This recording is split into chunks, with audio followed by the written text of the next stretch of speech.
Na aula de hoje nós vamos começar vendo as reações de substituição, que é um dos tipos de reação. A gente tem que rever os conceitos do que são as reações. Então, reações são aqueles processos em que há conversão de uma substância A numa substância B. Então, um composto passa a ser outro composto, certo? E nesse caso, tem o envolvimento de compostos orgânicos. Vocês já devem ter visto com o Maicon as reações inorgânicas. A nossa abordagem é só nas orgânicas, tá? Como a gente tem um monte de função orgânica que muda a questão de polaridade, muda a forma de ligação, o arranjo dos átomos, a geometria. Nós temos o fenol e os ácidos carboxílicos, que são funções orgânicas ácidas. Nós temos as aminas e as amidas, que têm propriedades alcalinas. Como a gente tem muitas funções orgânicas, a gente tem uma gama, ou seja, uma variedade muito grande de reações possíveis, tá? E, em geral, a gente classifica as reações em 4 tipos. Substituição, que são as reações que a gente vai ver hoje. Temos as reações de adição, de eliminação e oxidorredução, ou oxirredução, que nós vamos ver nas próximas aulas. E aqui o livro ressalta que a classificação que ele usou para as reações de oxidorredução são aquelas apenas em que há variação do NOx, ou seja, o número de oxidação do carbono, e a reação não pode se encaixar em outras classificações. Por quê? Tem reações que podem ser, assim, o mecanismo de reação pode ser substituição e pode ter um princípio de oxidorredução, mas a gente classifica de acordo com aquela que predomina. Aqui a gente vê uns exemplos de reações. Então a gente tem duas moléculas diferentes e elas se juntam formando uma molécula só. Deixa de ter ligação dupla, passa a ter mais ligação simples, muda o arranjo, a eletronegatividade, etc.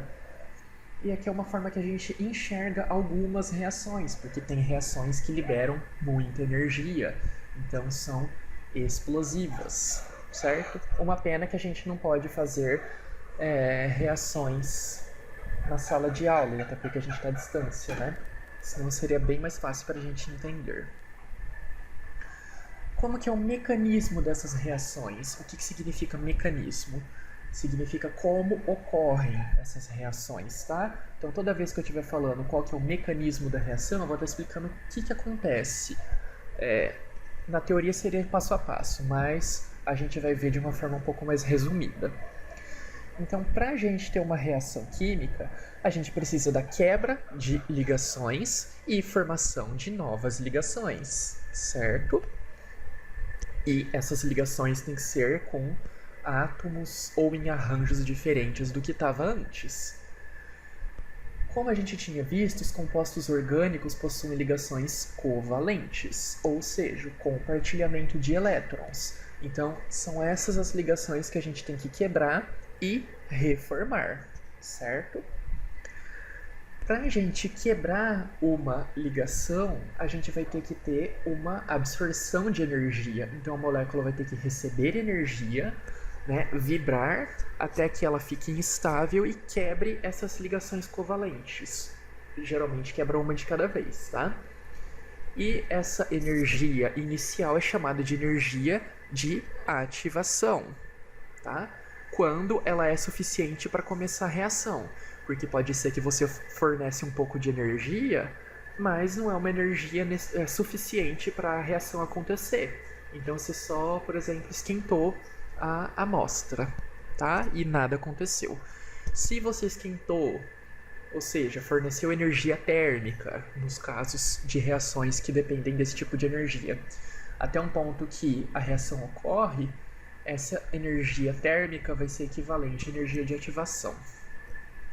E cada mecanismo reacional vai depender de como que vai ter como que você vai desfazer a ligação covalente. De forma simplificada, nós temos dois mecanismos. O mecanismo de cisão, cisão significa quebra, tá? É a mesma coisa. Heterolítico, lítico vem de lise, também significa quebra. E hétero significa diferente. O mecanismo heterolítico é quando a quebra da ligação covalente se dá com os elétrons ficando concentrados em um átomo e o outro fica sem os elétrons que estavam envolvidos naquela ligação, tá? Então só tem a ver com o par que está envolvido na ligação, não tem a ver com os demais elétrons, não. Aqui a gente vê esse mecanismo heterolítico. Então, o A estava ligado com o B por uma ligação covalente. Quando a gente tem esse mecanismo de cisão, todos os elétrons da ligação covalente vão para o B, então o B fica carregado negativamente, forma um ânion, e o A ele perdeu os elétrons dele, formando um cátion. É a mesma coisa que quando a gente tinha o ácido carboxílico liberando hidrogênio em meio aquoso.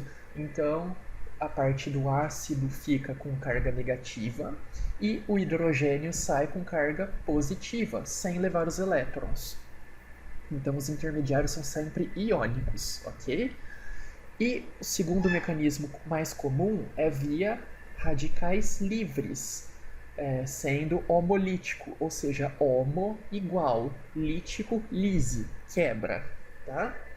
Então você tem a quebra da ligação por igual. Cada um dos átomos envolvidos naquela ligação vai ficar com um elétron livre. Então você quebra a ligação no meio.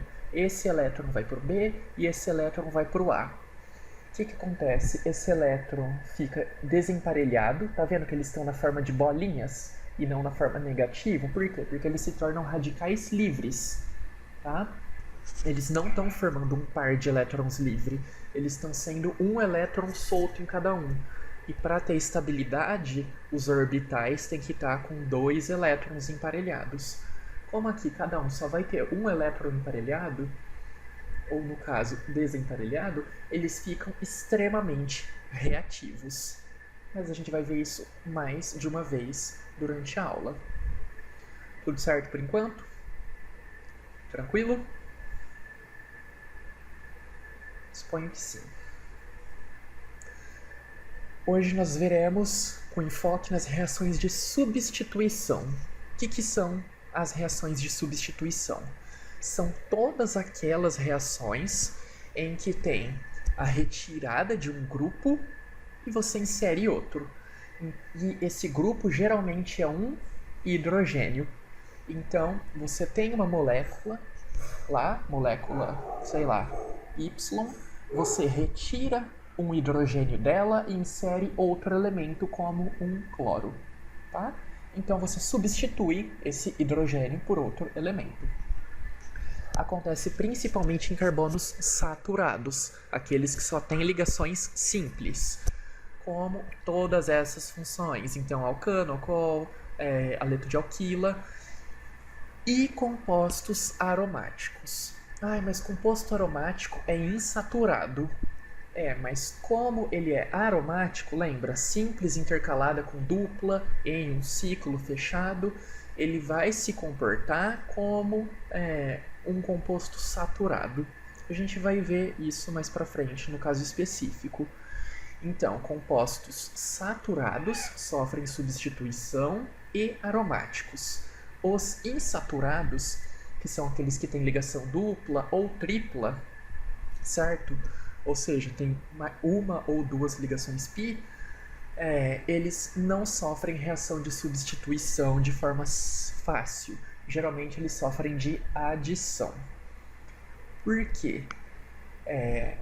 A gente tem primeiro a formação da ligação sigma, que é a ligação simples, e depois a gente vai ter o emparelhamento externo dos átomos, dos orbitais. E esse emparelhamento externo, ou seja, essa sobreposição da parte externa dessas camadas eletrônicas, formam as ligações pi, que são as duplas ou triplas, tá? Só que as ligações duplas ou triplas são mais fracas do que as simples. Então, quando você vai quebrar uma ligação para colocar outro átomo, é mais fácil você quebrar a dupla e a tripla do que a simples. E aí, quando você quebra a ligação dupla e insere um átomo, você não está mais substituindo um hidrogênio. Você está quebrando uma ligação e adicionando outro ligante. Entenderam? Substituição, você tira um elemento e põe outro. Quando tem dupla e tripla, é mais fácil acontecer de substituição. Então você tem a ligação dupla, você quebra a ligação e insere outro átomo, que é o que a gente vê aqui. É uma reação de adição. Então você tem a quebra da ligação dupla e formação de ligações simples, ok? Substituição não é você quebrar toda a molécula, tá? Isso, em geral, pode ser a reação de combustão, oxirredução. Substituição, você tira um pedacinho dela, geralmente um átomo só, e insere outro. O primeiro tipo de reação de substituição que a gente vai ver hoje é a halogenação em alcanos. Então nós temos os alcanos, que são aqueles hidrocarbonetos, ou seja, só tem carbono e hidrogênio, e os carbonos são ligados sempre por ligações simples. Eles, não sei se vocês lembram, mas eles eram muito pouco reativos, eram moléculas bastante estáveis, tá? E eles são tão estáveis, que se você coloca o sódio metálico, vocês lembram que se você coloca o sódio metálico com água, ele explode, forma uma reação forma uma reação com liberação de energia muito intensa? Então, para o sódio não reagir com o oxigênio do ar e formar essa explosão, quem trabalha em indústria química armazena em querosene.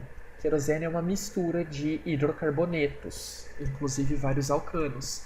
Então ele é tão pouco reativo que ele serve para armazenar sódio metálico, que é extremamente instável. Como eles são pouquíssimo reativos, nós temos que fazer algumas coisas para que eles possam fazer as modificações, as reações deles. Então eles precisam de condições adequadas, como sempre luz e calor. Luz não quer dizer luz do sol não, tá? Pode ser que ele seja estimulado pela luz do sol, mas em geral é lâmpada dentro de laboratório, tá? Tudo em ambiente fechado, coisas do tipo. Então luz significa, em geral, luz artificial. Além da luz e de esquentar o meio, para um alcano reagir, você tem que colocar elementos muito eletronegativos. Quem são os elementos eletronegativos?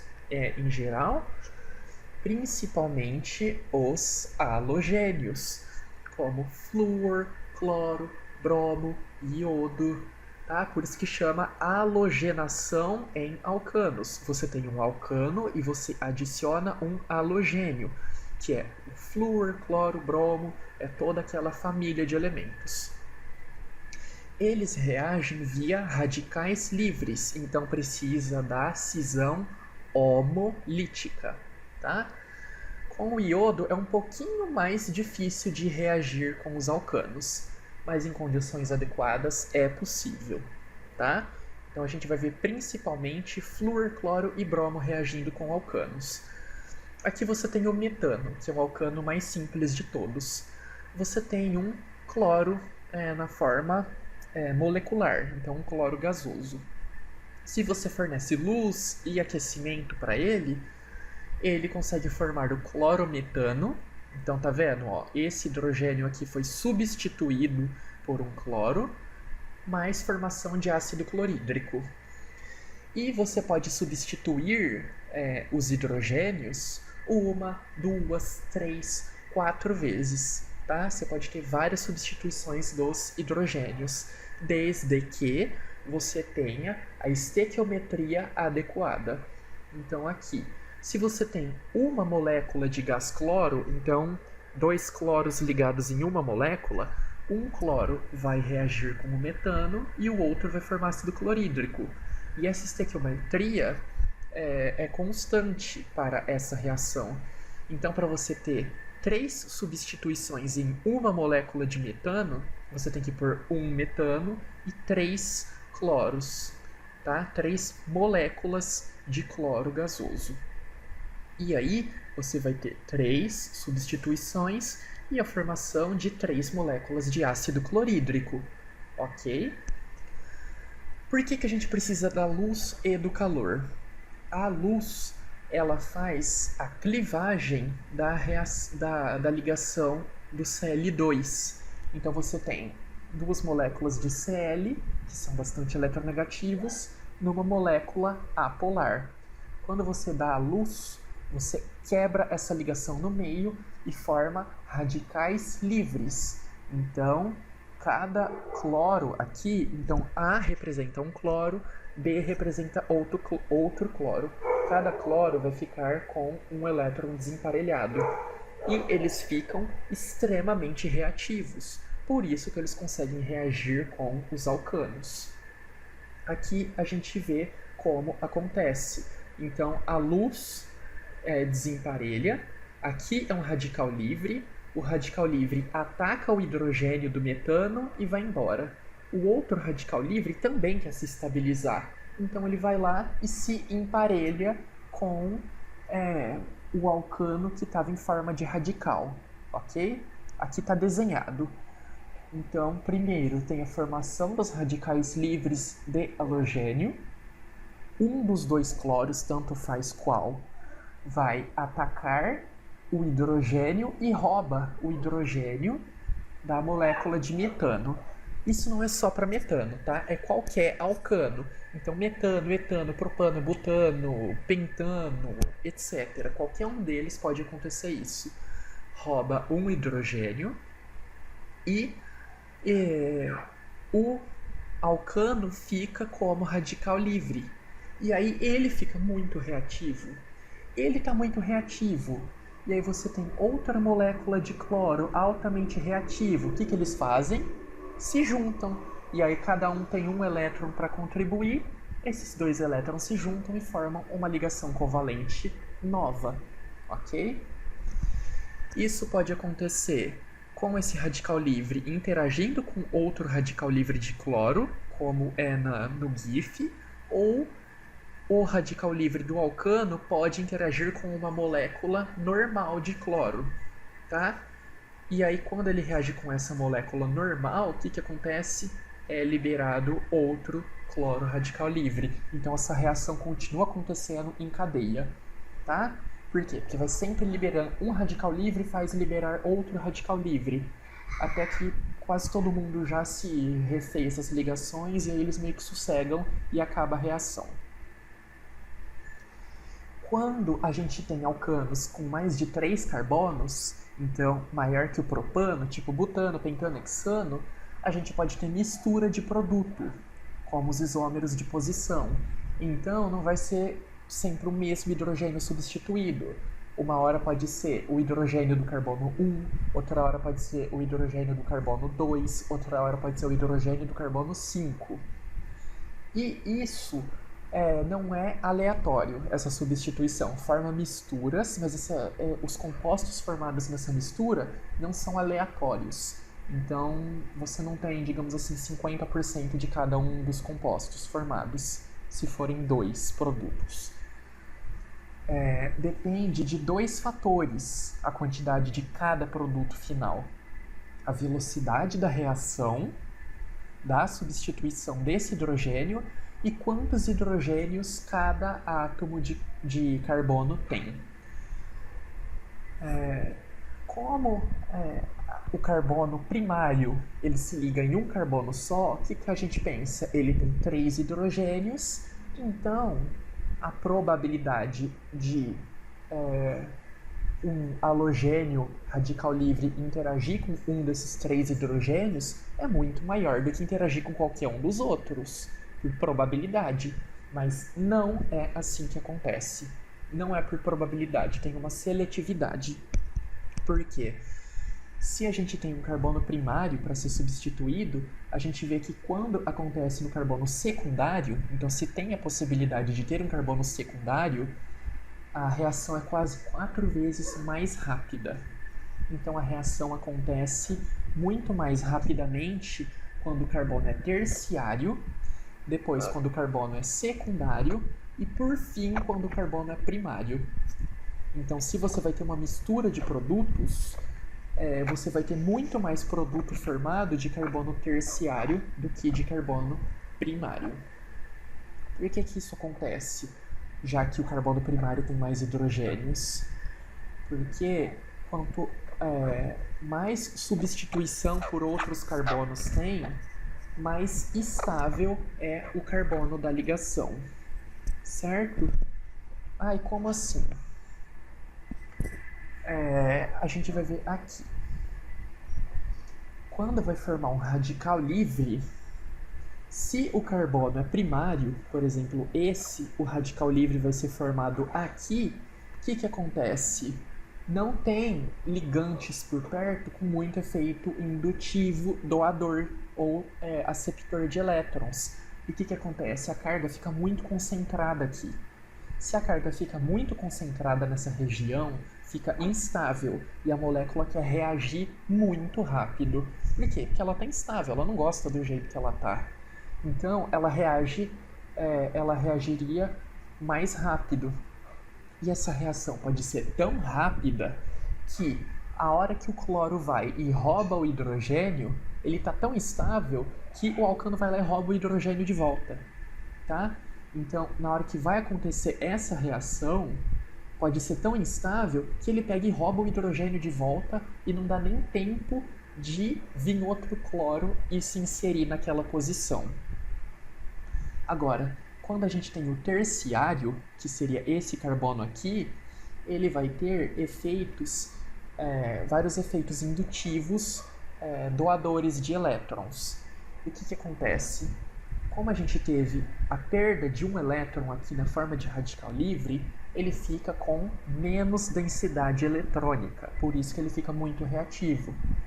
Se a gente tem 3 carbonos em volta dando elétrons para ele por efeito indutivo doador, o que acontece? Aumenta um pouquinho mais a densidade eletrônica aqui e ele fica mais estável. Ele pode ficar na forma de radical por mais tempo.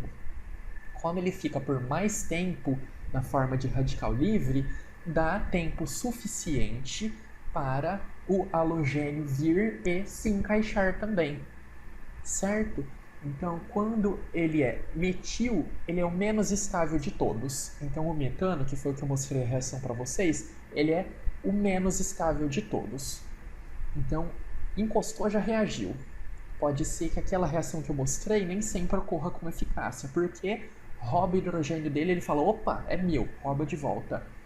Aqui, no terciário, já quando rouba o hidrogênio dele, ele fala, perdi um hidrogênio, preciso de outro. Mas ele é mais largadinho, tem aquele raciocínio meio lento, sabe? É aquele amigo que não entende as piadas. E aí até ele perceber que ele perdeu o elétron, já veio o cloro e deu o elétron para ele lá, já emparelharam bonitinho, aí ele já está satisfeito de novo.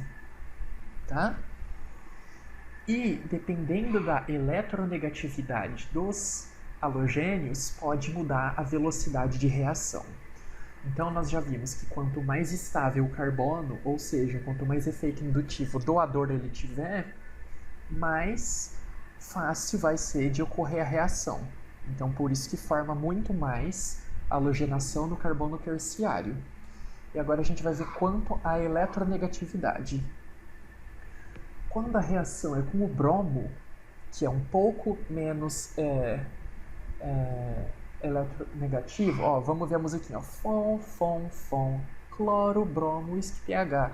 Então o cloro é mais eletronegativo que o bromo, tá? Bromo é menos eletronegativo, ele puxa menos elétrons. A seletividade pelo carbono terciário é mais evidente ainda. Por quê? Lembra que os radicais terciários são os mais estáveis. Se eles são os mais estáveis, eles ficam lá no ambiente por mais tempo. O cloro, ele é mais eletronegativo, então ele vai reagir mais rápido, tá? Por quê? Porque o cloro, por ser mais eletronegativo que o bromo, ele vai gostar mais de elétrons. Então, como ele reage mais rápido, pode ser que forme primário, pode ser que dê tempo de formar o secundário, terciário. Agora o bromo não. O bromo, ele também é meio lentinho. Ele não é tão eletronegativo, então ele não fica com aquela necessidade de já ter o elétron de volta quando ele é radical. Ele espera um tempinho a mais.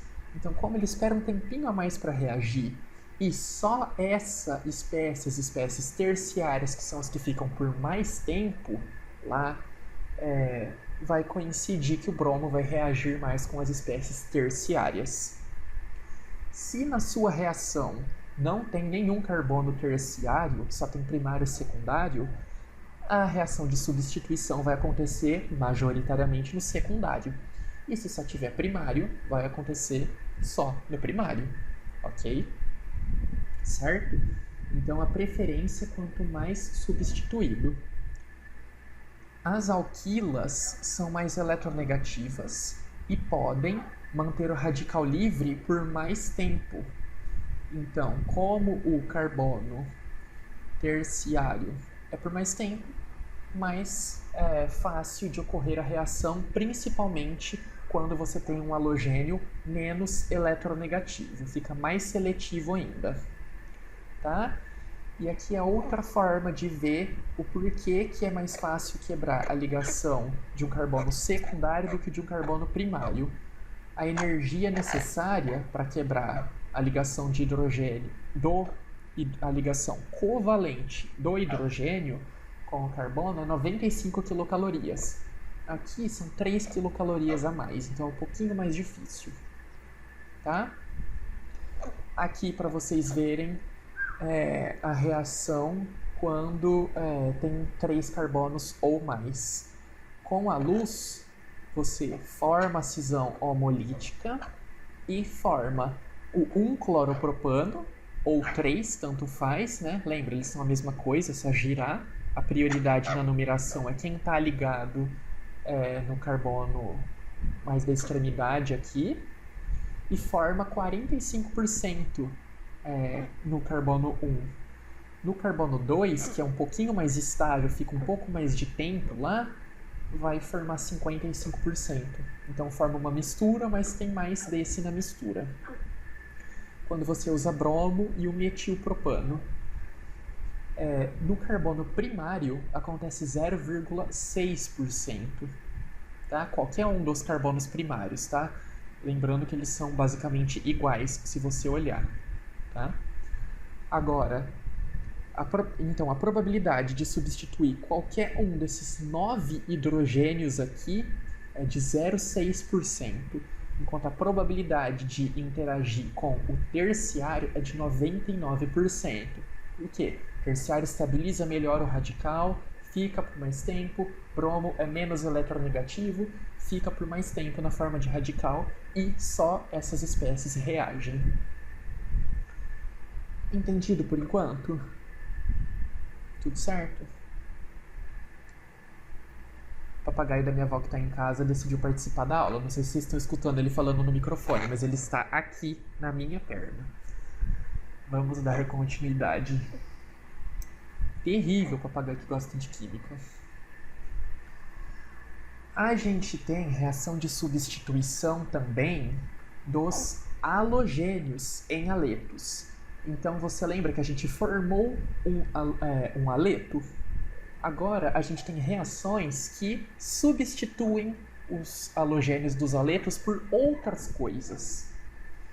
Então, por exemplo, a gente já vê que os aletos eles são mais reativos que os alcanos. Por quê? Porque a ligação é polarizada, tem diferença de eletronegatividade.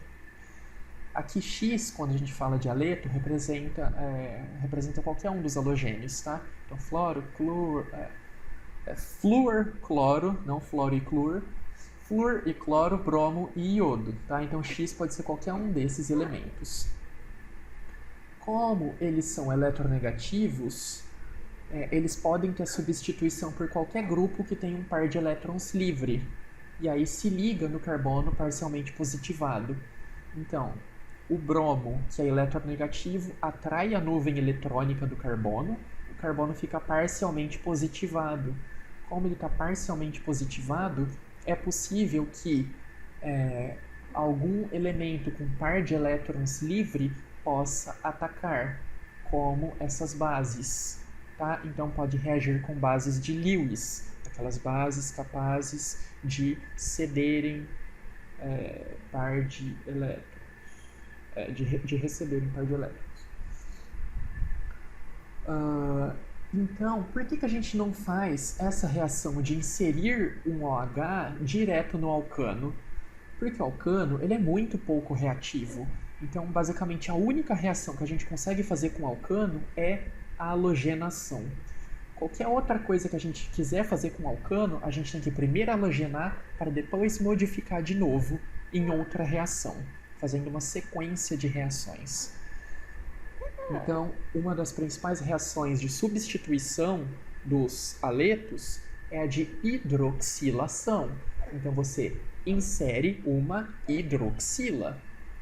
A hidroxila livre, como quando elas são de bases fortes, elas podem atacar o carbono positivado, tá? Parcialmente positivado, por causa da diferença de eletronegatividade.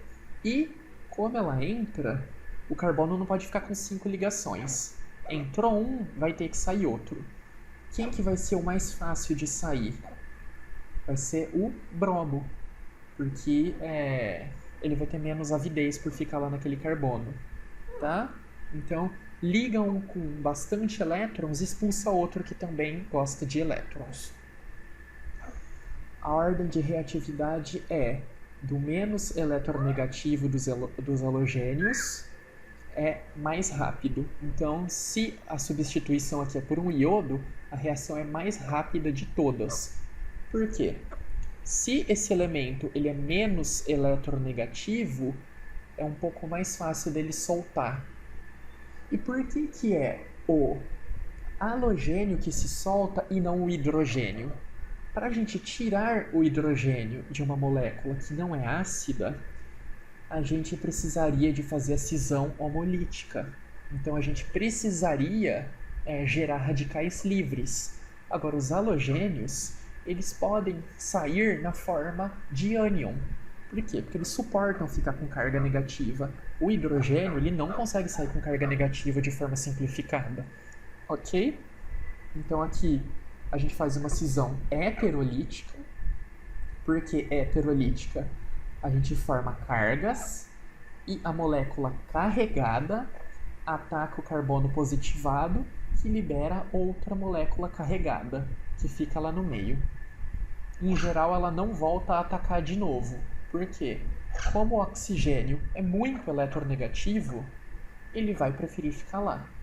Certo? Lembra? Fom, cloro, bromo, pH.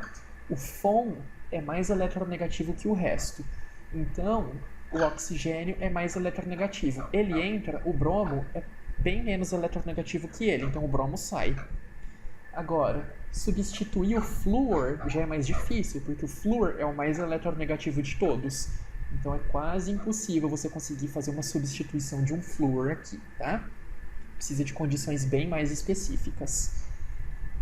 E quando você tem um aleto reagindo com uma base, na presença de um meio aquoso, você tem a geração, nesse caso, de um álcool e um sal do bromo que foi liberado, tá bom?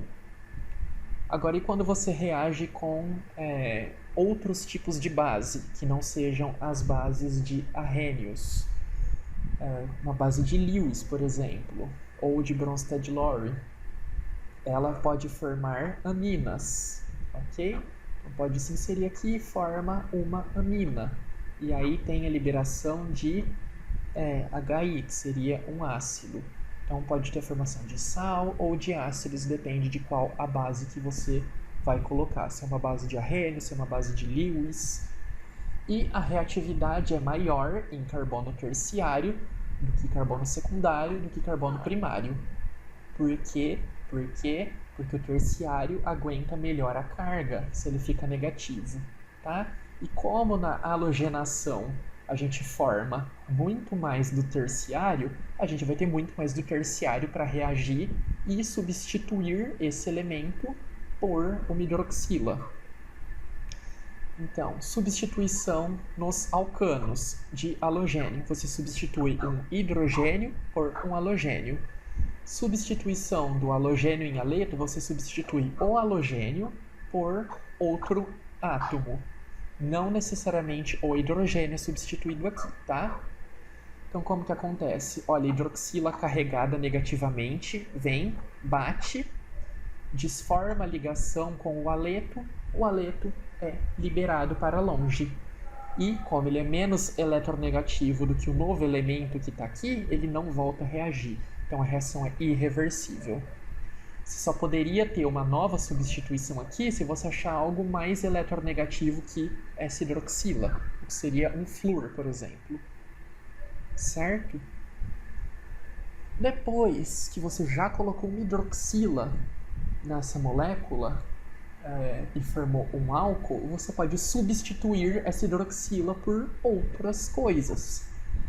Você pode fazer essa hidroxila voltar a ser um haleto, então você deixa de ser um álcool e volta a ser um haleto. Ai, professor, mas você não acabou de falar que eles não acontecem? A reação não reverte naturalmente? Isso, ela não reverte de forma normal. Mas se você coloca um álcool com um ácido halogenídrico, ou seja, HCl, HI, HBr, HF, e ele tem que estar bastante concentrado e com calor. Esse triângulo significa aquecimento, calor. Nessas condições específicas com bastante aquecimento, tipo, sei lá, a 150 graus Celsius, num ácido muito concentrado, pode ser que o álcool vire um haleto de novo e libera água. Então, essa hidroxila se junta com o hidrogênio do ácido, forma água. E o halogênio se liga nos carbonos da molécula que você está substituindo, ok? Então, em condições específicas, você pode reverter a última reação que a gente fez, caso você queira. Sei lá, você fez e deu muito de um produto que você não queria. O que você faz? Você separa o produto que você não queria e transforma ele de novo num haleto e reage ele de novo de uma forma diferente para ter mais do produto que você queria, tá? Outra forma de substituir as hidroxilas é por desidratação intramolecular do álcool. Ou seja, você tira uma água de dentro da molécula do álcool. Você tem dois alcoóis aqui, você tem dois metanóis. Só que um está invertido em relação ao outro. Para mostrar que o quê? Quando você põe ácido sulfúrico concentrado, o ácido consegue roubar a hidroxila consegue roubar o hidrogênio de um ácido, de um álcool, e aí ele fica O-. Esse O- reage com o outro. E aí o que forma? Um éter dimetílico. Então, uma hidroxila carregada negativamente vai atacar, vai liberar a hidroxila do outro e forma água e um éter dimetílico. Certo? Tá vendo? Os dois têm OH. O OH de um desses alcoóis vai sair e vai se juntar com o hidrogênio do ácido, e o outro vai se juntar numa ligação formando um éter. Então você pode fazer uma desidratação interna e formar éteres a partir de álcool. Ok? Tá? Tirando H2O desses dois, você forma um éter e o catalisador depois volta a ser ele normalmente. Tá? Ele só precisa para iniciar a reação. Inicia a reação, mas no final você vai ter a mesma concentração de ácido sulfúrico que você tinha no começo. Reações com os aromáticos. Lembra que eu falei que eles também podiam se comportar como os elementos saturados? Por quê? Nos sistemas aromáticos, os elétrons π, ou seja, a dupla, ela está super deslocalizada, ela fica passeando lá dentro do anel, né, numa grande ressonância. E para você fazer uma reação de adição, ou seja, quebrar uma ligação e inserir um novo átomo, é preciso de muita energia, porque como eles estão passeando lá, eles estão muito estáveis, passam um para o outro, eles estão de boa lá dentro. Então é muito mais fácil você arrancar um dos hidrogênios e substituir por outro elemento. Então você arranca um hidrogênio e coloca outro átomo sem precisar quebrar a ressonância. Ok? Como o sistema tem esses elétrons passeando, ele é bastante negativado. Ele atrai muito eletrófilos, ou espécies eletrofílicas. O que significa? Fílica vem de filia, afinidade, eletro por elétrons. Então, quando você tem uma molécula que gosta muito de elétrons, ela vai ser atraída pelo anel aromático, porque ele é rico em elétrons. Aqui a gente vê um mecanismo de substituição. A gente tem o Y, que é um composto aleatório, e ele é um cátion. Se ele é um cátion, ele vai ser atraído por cargas negativas. Então aqui é bem negativo. Ele vai interagir com qualquer um dos hidrogênios, tá? Lembrando que aqui no caso do benzeno, todos os hidrogênios vão ser exatamente iguais. A hora que ele reage, vai tentar quebrar a ressonância. Só que precisa de muita energia para quebrar a ressonância. Então o anel não deixa quebrar a ressonância, ele rouba o elétron do hidrogênio e libera o hidrogênio como próton. Tá? Então, para não quebrar a ressonância, o anel rouba o elétron do hidrogênio, insere o Y e libera H+. E aqui a gente tem 5 tipos de reações por esse mecanismo. Vamos ver aqui, tem um vídeo rapidinho que, você tem o A que chega e rouba. Para não desformar, ele pega e libera o hidrogênio quando tiver a presença de qualquer tipo de base, tá? Então você precisa de Y e talvez alguma base, dependendo da reação. Algo que estabilize esse hidrogênio para não ficar muito ácido no meio. Senão, imagina, todos os benzenos reagem e libera muito H+ no meio. Pode ser que chegue uma hora que comece a inverter a reação. Para a gente não deixar isso acontecer em hipótese nenhuma, a gente tem que adicionar algumas vezes compostos que recebam esse H+, tipo uma base para fazer uma neutralização. Gente, isso é só uma visão geral. São muitas reações.